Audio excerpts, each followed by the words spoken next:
नमस्कार, स्वागत है आपके ही चैनल पर। दोस्तों, यूपीपीसीएस का एग्जाम तो हो चुका है। बहुत सारे स्टूडेंट उस समय डिप्रेशन में थे, चिंतन में थे जब वो प्रीलिम्स का एग्जाम देकर बाहर निकल रहे थे। और अभी इस वक्त बहुत सारे स्टूडेंट इस बात को लेकर चिंतन में है, डिप्रेशन में है कि क्या हम मेंस में बैठ पाएंगे कि नहीं बैठ पाएंगे। क्या हमको इस वक्त से, इस समय से क्या हमको मेंस की तैयारी करनी चाहिए कि नहीं करनी चाहिए।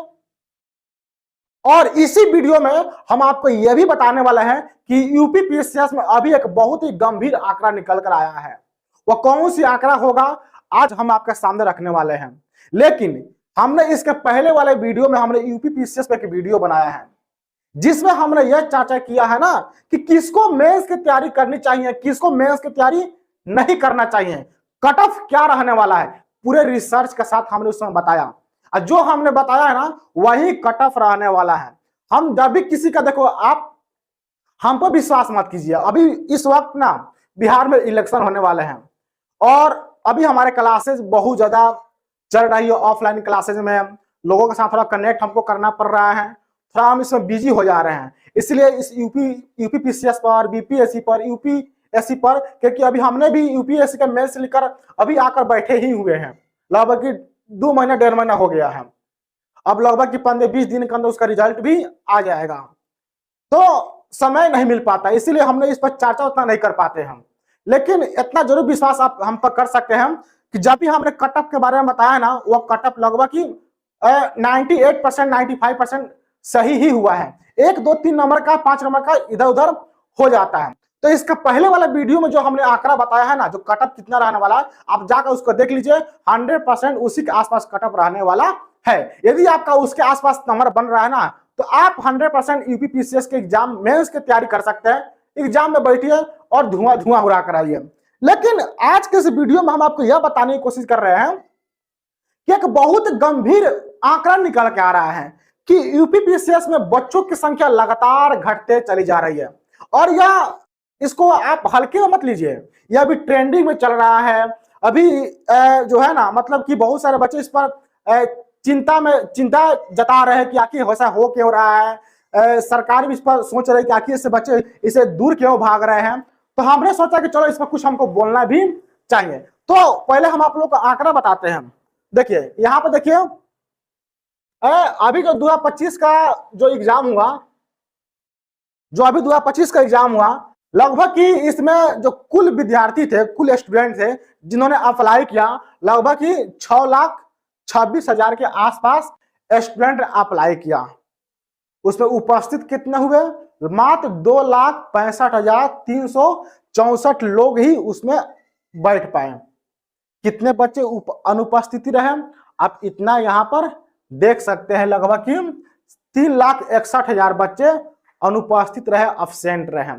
लगभग कि पूरा का पूरा परसेंट आपको जाता है, लगभग 57.5% के आसपास बच्चे जाते हैं जो अब्सेंट रहते हैं यूपीपीसीएस के प्रीलिम्स में। और यह आंकड़ा आज का नहीं है, केवल 1 साल का 2025 का आंकड़ा नहीं है। इसका पहले वाले भी बच्चे, लगभग 58% बच्चे अब्सेंट थे। क्यों अब्सेंट थे? हालांकि उस समय पेपर तो इतना, एक तो बहुत कठिन बना दिया गया था और एक पेपर तो लीक हो गया था, जिसके कारण से वह पेपर दिसंबर में चला गया था। लेकिन अब सवाल यह उठता है ना, हालांकि यूपीएससी में देख लो, यूपीएससी में होता क्या ना कि लगभग 13 लाख बच्चे अप्लाई करते हैं, 10 लाख 9 लाख बच्चे तो बैठ ही जाते हैं। तो इसके अलावा उसमें जो यूपीएससी में है ना, संख्या ज्यादा है।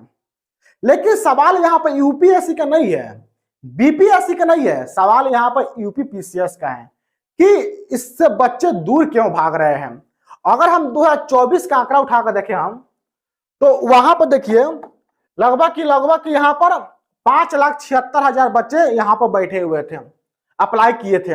2024 का हम बात कर रहे हैं। प्रेजेंट किए हुए कितने थे? 2,41,000। वहां पर अनुपस्थिति कितना रहे? लगभग कि आप अगर परसेंटेज में देखा जाएगा तो लगभग कि 58% बच्चे अब्सेंट थे। तो यह आंकड़ा लगातार घटता चला जा रहा है। मतलब कि लगातार दूसरे साल में देखा जाए ना, तो प्रेजेंट स्टूडेंटों की संख्या 45% से भी कम रह रहा है। अब सवाल यह उठता है कि आखिर ऐसा क्यों, बच्चे दूर क्यों भाग रहे हैं, इस एग्जाम से दूर क्यों भाग रहे हैं? तो सीधा सा लॉजिक है। एक तो जब यूपीपीसीएस का एग्जाम होता है ना, तो उसके पहले भी बहुत सारे एग्जाम हो जाते हैं। जैसे एक तो यूपीएससी का प्रीलिम्स का एग्जाम होता है, मेंस का एग्जाम होता है, तो बहुत सारे बच्चे उस प्रीलिम्स में फेल हो जाते हैं, तो पहले से वो डिप्रेशन में चले जाते हैं, जिसके कारण वो यूपीपीसीएस में बैठ नहीं पाते हैं। और एक हम आपको और बात कहेंगे, यूपीपीसीएस का सिलेबस और यूपीएससी का सिलेबस लगभग 95% मैच करता है। हम कहते हैं मैच का 100% ही मैच करता है। और प्लस में अगर देखा जाए ना, तो यूपीपीसीएस का एक और एक्स्ट्रा कंटेंट पढ़ना पड़ता है, वह यूपी का जीके पढ़ना पड़ता है, यूपी का जीएस पढ़ना पड़ता है।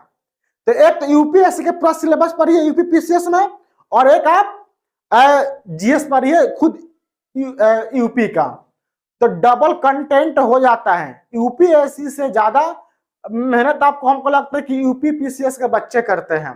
उसमें बच्चों को 2 बार पढ़ना पड़ता है, एक तो पूरा सिलेबस कंप्लीट कीजिए यूपीएससी के बराबर, और एक एक्स्ट्रा पढ़िए स्टेट के लेवल का, दोनों कवर करना पड़ता है, जिसके कारण से बच्चे यहां से भी भाग जाते हैं। और उसके अगल बगल भी बहुत सारे एग्जाम होते हैं, जैसे यूपीपीसीएस का आरओ एआरओ का एग्जाम होता है, यूपीएससी का एग्जाम होबे करता है, बीपीएससी का एग्जाम होबे करता है। तो बच्चे यहां से भागकर दूसरे एग्जाम में चले जाते हैं, क्योंकि बच्चे नहीं चाहते हैं कि एक तो उतना कठिन सिलेबस को पढ़िए फिर ताम झाम कीजिए, जिसके कारण से बच्चे भागना शुरू हो जाते हैं। और एक यह भी होता है ना कि बहुत सारे स्टूडेंट को आयोग पर अब विश्वास नहीं रहा है, पेपर कब लीक हो जाएगा, कब क्या हो जाएगा, जिसके कारण से बच्चे यहां से भी भाग जाते हैं। 2024 का पेपर लीक हुआ था, जिसके वजह से बहुत सारे स्टूडेंट अब डर चुके थे कि अब हम 2025 के एग्जाम में उनकी बैठने की संभावना बहुत कम रह गई थी। और 2025 में हुआ भी है ऐसा ही। सीसीटीवी का निगरानी रखा गया, एआई से निगरानी रखा गया, एआई से आपको बायोमेट्रिक कर दिया गया, पेपर को कठिन बना दिया गया, हिस्ट्री के पेपर को कठिन बना दिया गया। हालांकि आप कितना कठिन बनाओ, कुछ भी निगरानी रखो, वह होना चाहिए, लेकिन बच्चे भाग क्यों रहे हैं? इसका मतलब कि यहाँ पर भ्रष्ट हो रहा है, आयोग भ्रष्ट है, अच्छे से कोई एग्जाम कंडक्ट नहीं करा पा रही है। तो बस हम आपको इतना ही कह सकते हैं कि यदि आपको लगता है कि सरकार हमारे साथ अच्छा कर रही है, आयोग हमारे साथ अच्छा कर रही है, हमारे एग्जाम के लिए अच्छा कर रही है, तो आप एग्जाम में बैठिए। और वैसे ही अधिकांशतः बच्चे, लगभग 50% बच्चे ना केवल एग्जाम को ट्राई करने के लिए जाते हैं, केवल एक भीड़ के हिस्सा बनने के लिए जाते हैं। हाँ, वैसे बच्चे जो यह कहते हैं कि मेरे तो अब डायरेक्ट एसडीएम के पद पर बैठ जाएंगे, अच्छा कौन स्टूडेंट होते हैं? तब मालूम चलता है कि अरे भाई साहब ये तो फर्स्ट अटेम्प्ट वाले होते हैं। फर्स्ट अटेम्प्ट वाले के अंदर इतना कॉन्फिडेंस होता है कि जब ये पेपर देकर बाहर निकलते हैं ना, और जब वही पेपर जब जाकर घर पर चेक करते हैं, तो उनका नंबर आता है नेगेटिव मार्किंग के आसपास। तो इनसे आप दूरी बनाकर रखिए। और यदि आपको लगता है कि हमारे विश्वास करने लायक आयोग है, तो आप एग्जाम में बैठिए। दूर भागने से क्या होता है?